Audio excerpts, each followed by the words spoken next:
Reparations, 1919 to 1932, Chapter 80. No subject occupied a larger portion of statesmen's energies than reparations during the decade after the war. For this reason, and because of the impact which reparations had on other issues such as financial or economic recovery and international amity, the history of reparations demands a certain portion of our attention. This history can be divided into 6 stages as follows. 1. The preliminary payments, 1919 to 1921. 2. The London schedule, May 1921 to September 1924. 3. The Dawes Plan, September 1924 to January 1930. 4. The Young Plan, January 30 to January 1931. 5. The Hoover Moratorium, June 1931 to July 1932, and 6. The Lausanne Convention, July 1932. The preliminary payments were supposed to amount to a total of 20,000 million marks by May 1921, although the Entente powers contended that only about 8,000 million of this had been paid and sent Germany numerous demands and ultimatums in regard to these payments, even going so far as to threaten to occupy the Ruhr in March 1921 in an effort to enforce payment. The whole matter was dropped in May when the Germans were presented with a total reparations bill of 132,000 million marks. Under pressure of another ultimatum, Germany accepted this bill and gave the victors bonds and indebtedness to this amount. Of these, 82 billions were set aside and forgotten. Germany was to pay on the order of 50, or pay on the other 50 billion at a rate of 2.5 billion a year in interest and 0.5 billion a year to reduce the total debt. Germany could pay these obligations only if 2 conditions prevailed. A, if it had a budgetary surplus, and B, if it sold abroad more than it bought abroad, that is, had a favorable balance of trade. Under the first condition, there would accumulate in the hands of the German government a quantity of German currency beyond the amount needed for current expenses. Under the second condition, Germany would receive from abroad an excess of foreign exchange, either gold or foreign money, as payment for the excess of her exports over her imports. By exchanging its budgetary surplus in marks for the foreign exchange surplus held by her citizens, the German government would be able to acquire this foreign exchange and be able to give it to its creditors as reparations. Since neither of these conditions generally existed in the period 1921 to 1931, Germany could not, in fact, pay reparations.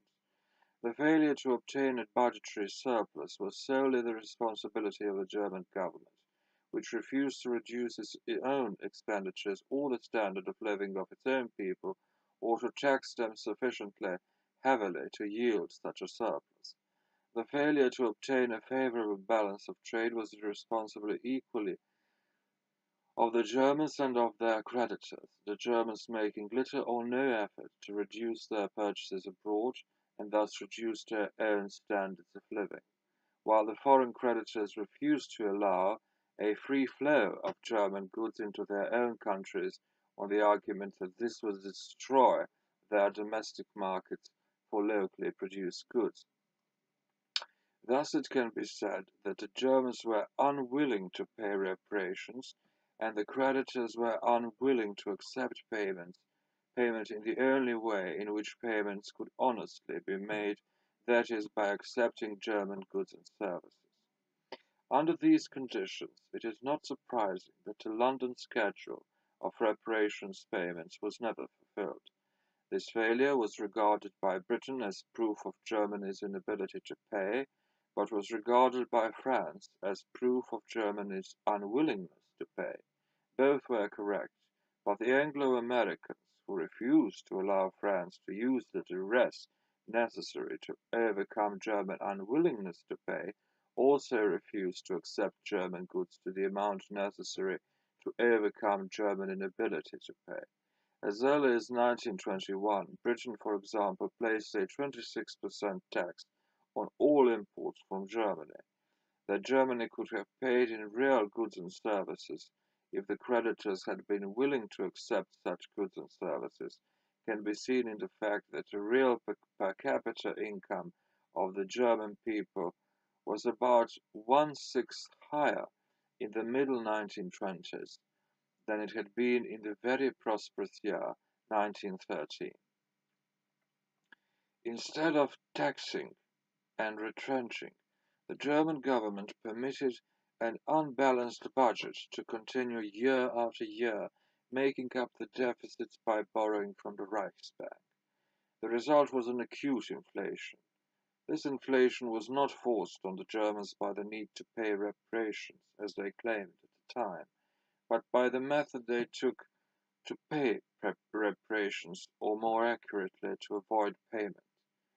The inflation was not injurious to the influential groups in German society, although it was generally ruinous to the middle classes, and thus encouraged the extremist elements. Those groups whose property was in real wealth, either in land or in industrial plant, were benefited by the inflation which increased the value of their properties and wiped away their debt, chiefly mortgages and industrial bonds.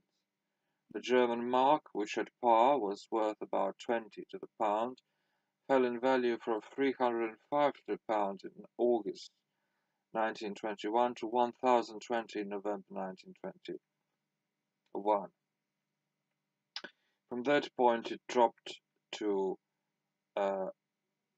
80,000 to the pound in January 1923 to 20 million to the pound in August 1923 and to 20 billion to the pound in December 1923.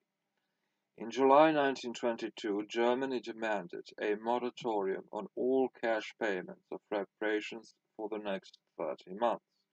Although the British were willing to yield at least part of this, the French under Poincaré were pointed out that the Germans had as yet made no real effort to pay, and that a moratorium would be acceptable to France only if it were accompanied by productive guarantees. This meant that the creditors should take possession of various forests, mines, and factories of Western Germany, as well as the German customs, to obtain incomes which could be applied to reparations. On January 9, 1922, the Reparations Commission voted 3 to 1, with Britain opposing France, Belgium, and Italy, that Germany was in default of her payments.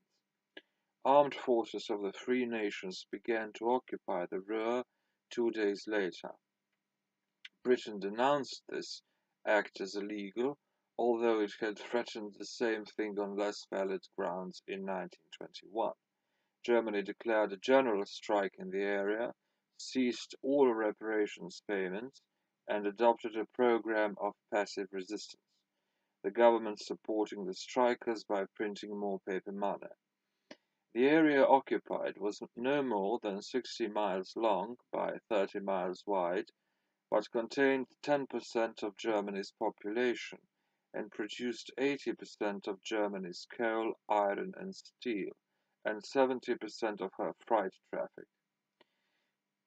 Its railway system, operated by 170,000 persons, was the most complex in the world. The occupation forces tried to run this system with only 12,500 troops and 1,380 cooperating Germans. These non-cooperating Germans tried to prevent this, not hesitating to use murder for the purpose. Under these conditions, it is a miracle that the output of the area was brought up to one-third its capacity by the end of 1923. German reprisals and Allied countermeasures resulted in about 400 killed and over 2,100 wounded, most of the casualties, 300 and 2,000 respectively, being inflicted by Germans on Germans. In addition, almost 150,000 Germans were deported from the area. The German resistance in the Ruhr was a great strain on Germany, both economically and financially, and a great psychological strain on the French and Belgians. At the same time that the German mark was being ruined, the occupying countries were not obtaining the reparations they desired. Accordingly, a compromise was reached by which Germany accepted the Dawes Plan for reparations and the Ruhr was evacuated. The only victors in the episode were the British, who had demonstrated that the French could not use force successfully without British approval. The Dawes Plan, which was largely a J.P. Morgan production, was drawn up by an international committee of financial experts presided over by the American banker Charles G. Dawes. It was concerned only with Germany's ability to pay and decided that this would reach a rate of 2.5 billion marks a year after 4 years of reconstruction. During the first 4 years, Germany would be given a loan of $800 million and would pay a total of only 5.17 billion marks in reparations. This plan did not supersede the German reparations obligation as established in 1921, and the difference between the Dawes payments and the payments due on the London schedule were added to the total reparations debt. Thus, Germany paid reparations for 5 years under the Dawes Plan, 1924 to 1929, and owed more at the end than it had owed at the beginning.